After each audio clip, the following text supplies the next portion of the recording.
Hi everyone, welcome to Season 4, Week 7 of the Los Altos Juiced Frogs Teambuilder Dynasty. And this week we are playing Oregon State Beavers. We are coming off a huge come from behind win against Colorado Buffaloes last week, and we are perfect on the season at 5-0. And if you guys watched the previous season's videos, you'll know that Oregon State completely destroyed us in the Las Vegas Bowl last year. So that was definitely a very difficult game for us, so hopefully we are going to be able to put in a better result than we did at the end of last season against Oregon State. And surprisingly, we're actually ranked now at number 22 after our victory against Colorado, so we really want to keep our ranking as well.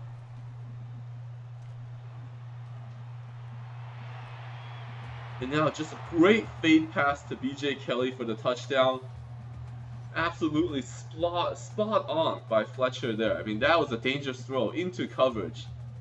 And BJ Kelly was able to get separation, and Fletcher was able to get him the ball in the right spot. So 7-0. Fantastic start right now against Oregon State. And on 3rd and 2, on Oregon State's ensuing possession, we stop the running back before he can get to the first down marker. So we get the ball back, and this time it's BJ Kelly again. A defender dives, misses, and BJ Kelly's got another touchdown. So 14-0 already. And now on 3rd and 3 on Oregon State's next possession, the fullback is stuck. So Oregon State has gone 3 and out on their last 2 possessions.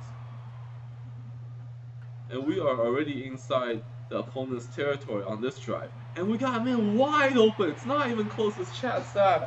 He was so open that he actually has to turn around to catch the ball. And just like that, we are up 21-0. It's absolutely amazing that we are up by such a big amount against a team that destroyed us in the bowl game last year. So hopefully this is a good sign for the season. So now this time Harrington drops back the pass. And he's got his receiver Washington. So good first down here. And now a couple plays later, it's 3rd and 5. And they are stopped again. Wow, it's just not been Oregon State's day. And they have to go for it now on 4th down, given how much they're down. But this time they do pick up the first down, and Woods has got more than a first down. He's almost got a touchdown inside the 5-yard line. So now 3rd and goal after a few plays, and they get handed off to Woods, and he's going nowhere. May have even lost a little bit of yardage. So Oregon State has to settle for a field goal, so we're still up 21-3 very comfortably, and looking to put up more points before the end of the half. But this one is intercepted. I was hoping for a touchdown, but probably not a good decision there, given that the defender was kind of close to our receiver. So a bad decision, got a little bit impatient, was hoping to just put this game away in the first half, but I guess that was a little bit overconfident. So now Oregon State has a decent chance to pull up more points now with 18 seconds left. So Harrington drops back the pass. He's got man wide open. And he's dragged down inside the 20. So dangerous spot here, since Oregon State has an opportunity to maybe chuck it into the end zone before the time runs out. Harrington takes a lot of time, and he does chuck it into the end zone, but it was overthrown. And with 3 seconds left, Oregon State was basically forced to only kick a field goal. So now Oregon State starts out the second half with the ball in the 3rd quarter, and they get a good completion right off the bat.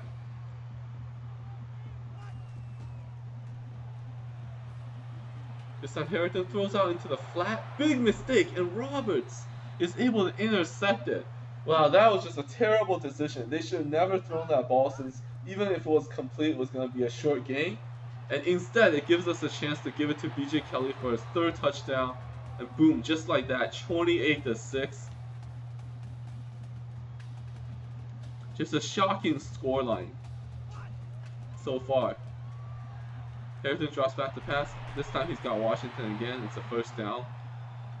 But I think Oregon will definitely have to strike deep if they want to come back in this game. These 10-yard completions are not going to help them. And I'm playing pretty much 7 defensive backs on every single one of these plays. Like here, they give it to Smith for a 10-yard gain. But it's not a big play. So here on 2nd and inches, Harrington looks. He's got another man open. And Smith is another 10-yard gain. So unless if they come up with some big plays, they're not going to be able to hurt me, at least in the grand scheme of the game. But not when they throw interceptions like that to Timmy Brown. And Timmy Brown's got this. But unfortunately, I think there's some kind of holding penalty on the run back. Yes, there's a holding penalty on the run back, so that negates the run back. But still, Oregon State needs all the possessions they can get right now, and throwing interceptions is not going to help them. We get another big play to B.J. Kelly. B.J. Kelly's pumped. He knows we've got this. There's only 7 minutes left in the game. We're just pounding the ball up the middle. And Moya is stopped short, 4th and inches, but I think he's close enough that we can go for it on 4th down. And we give it to Moya again. He gets it comfortably, a 5-yard gain where we only needed a few inches. Willie's happy. Willie's thinking, all right, let's go back to California now with a 6-0 perfect record. So Fletcher has plenty of time, and he gets it to Alan Causey. He had a couple options there. There were a variety of guys open, and Fletcher went with Alan Causey for a 1st down. And this time we give it to Rosario, the tight end. Rosario, the tight end's got a touchdown, untouched, unbelievably.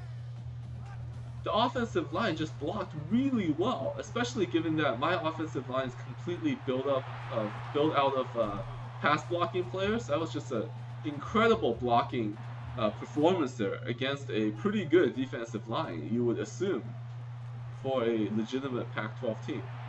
So here, Harrington gets it to Robinson, but with 2 minutes and 20 seconds left, I already put in the reserves. It's way too little, way too late for Oregon State. Harrington looks around, he bumps into a lineman, and somehow gets it to his receiver for like a 1-yard gain, which resulted in a 1st down. Weird. Now on 3rd and 6, Weaver looks like he's going to be stopped, so 4th and 3. Pretty much the last-ditch effort for Oregon State to do anything. I wouldn't even say make the score respectable, since 35-13 is not even going to be that respectable. Especially considering how Oregon State is so favored. And they do get the touchdown to Smith. That's okay. But after a failed onside kick, we actually have a chance to do more damage, and we do. We get it to our backup Henry for another touchdown. And Oregon State, after a couple of big plays, they are down inside our red zone. And now, final play of the game, 2nd inches. And it's picked off by Woods. Can Woods go all the way? And oh my gosh, I think he can after a defender missed the dive. And Woods is going to take Oregon State to the cleaners. Oh my goodness. Unbelievably, we ended up putting 50 points on Oregon State. A team that dominated us last year in the bowl game. And especially given our performance last week against Colorado, I mean, it was nice to get a win against the Buffaloes, but we had to come from behind and we almost lost that game. And Oregon State is supposed to be a better team than Colorado. So this was completely unexpected, and we basically put a shocking scoreline on the board, 50-13. Unbelievable game against Oregon State. I mean, I did not expect this to happen. I thought it was going to be a tough game that we're most likely going to lose, considering how badly we lost last year. But wow, what a way to get revenge against Oregon State for that loss last year. Just an absolute crushing performance. We only had 375 yards of total offense and 50 points. I have no idea how we did that. But good 3rd down conversion percentage, good 4th down conversion percentage, and the +2 turnover differential will definitely do that for you. And we only had 12 completions overall, but nice 5 touchdowns to 1 interception ratio. So great job overall. I think we played very efficient, we played very clean, and we came out with a great win.